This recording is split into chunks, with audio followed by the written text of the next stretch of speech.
I just sit here and hold the guitar, and you can go like over there in the dark where nobody can see the plebs, and you play it, and I'll like just make like G and C shape, and then you could play like something really high range, something shreddy, and then it'll just look like I'm doing. Can we do that maybe, like we used to?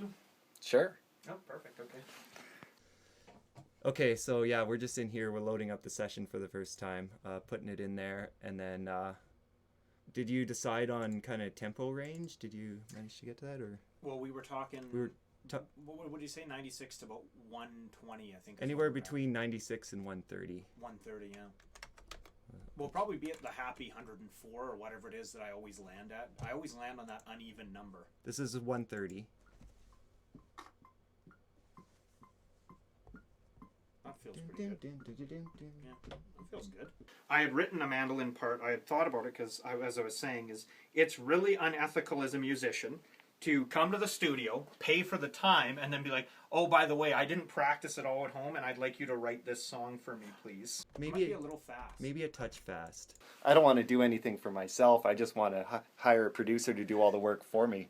That way I can just go viral and be a giant success overnight with zero effort and zero work. That's how it goes. Yeah, you don't have to you don't got to practice or plan or. So it's like 118 or 123. Yeah, let's go like 118 and see what it sounds like. Still quite fast. I think we're more like 106, aren't we? Let's try 106. You don't got to practice or plan or learn tuning or like instruments. That's all overrated. You know what you need to work on? Being awesome. Now it sounds too slow. No, that might be good. It feels just a bit slow. Okay, so 112? I don't know, we'll go up by 5 or 6 or whatever. Yeah. That's what you need to do. You need to go home, you need to get a bunch of shaving cream, and you need to cover your face in awesome. Like a big Santa Claus beard of awesome. I don't care what kind of awesome you're doing. That is how you become a musician. That feels good. Yeah, it's not bad. Maybe a little faster. It's like one.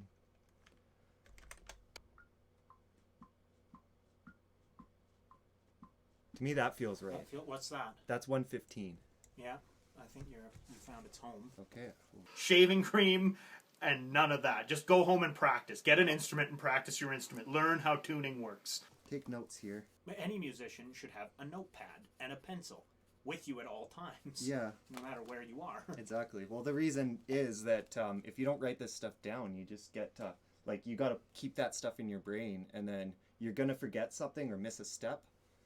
So if you write it down, you can just be like, oh, what was, let's say I had to scrap this session or I lost it or something, and all I had was a bunch of tracks and I had to make a new one.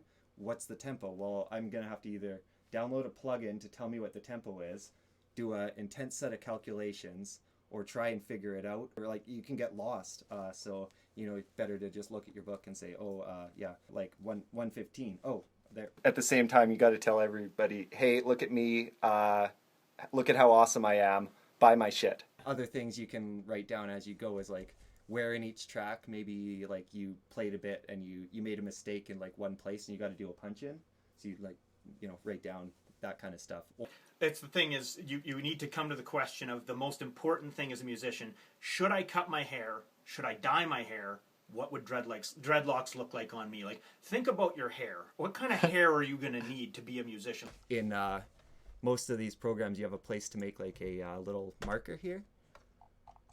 So you can drop those in if you're just sitting there. If you don't have to be in two places at once, you can do that during the recording. It's pretty helpful because then you got you know where you are and you know where the parts are. I go with standard long rocker hair and I let it down when I'm playing my drums. That way that signifies to the other animals in the pack he probably listens to classic rock. And if this was more than just a 2-chord 4-bar kind of thing or 8 bar little reels, then we could actually go okay, yeah, well right here there's going to be a swell and a tempo change into this next part, and lay out your thing. So verses here, and then there's this bit that I have to know about, and then if I zoom way out, and then over here we've got first chorus, etc. I really like that system. That's the way to go. Cody goes more with the punk rock hair, which probably means he can play in a punk rock band. Now, based on your hair usually means the level and scale of instrument you can play. Probably not. Also, color. If he has a white guitar, he's probably awesome. Red guitar, he's probably a bit of an ass. Black guitar, I wouldn't let him in my band. You know why? Because he's probably really good at playing it, and black guitars are the hardest to steal because everyone has a black guitar. You don't want a black guitar. You want something like a purple sunburst yellow coffee cream guitar.